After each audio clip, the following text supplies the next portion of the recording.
রাতের অন্ধকারে ভাবছো তো আমরা কোথায় যাচ্ছি? আজ আমরা যাচ্ছি বাউল মেলাতে। হ্যাঁ, আমাদের এখানে শ্মশানে শুরু হয়েছে বাউল মেলা, তারই শেষতম দিন আজকে, তার জন্য আমরা এখানটায় চলে গেলাম।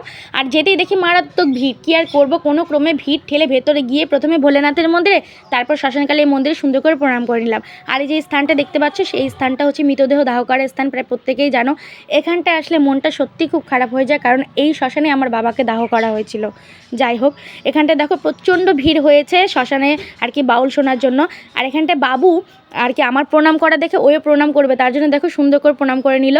আর এখানটায় বাউল শিল্পী হিসেবে উপস্থিত ছিল তুলিকার গঙ্গাধর। উনি এত সুন্দর সুন্দর গান করে শোনাচ্ছিলেন যে প্রত্যেকে আর কি হাত উঁচু করে ওনার সাথে তালে তালে মিলিয়েছিল। খুব সুন্দর লাগছিল এই সুন্দর আর কি দৃশ্যটা দেখতে। আর এখানটায় আমরা একটা সাইডে বসে পড়েছি আর তিলক লাগিয়ে নিলাম। আর বাবু পটেটো চিপস খাবে, তার জন্য একটা পটেটো চিপস কিনে দিলাম। তারপরে আমরা চলে গেলাম নারায়ণ সেবা নিতে। খুব সুন্দর নারায়ণ সেবার আয়োজন করা হয়েছিল ওখানটায়। চলো, ভিডিওটা বড় করছি না, এ পর্যন্তই থাকছে। ভালো লাগলে একটা করে লাইক, কমেন্ট অ্যান্ড সাবস্ক্রাইব করে দেওয়ার পাশে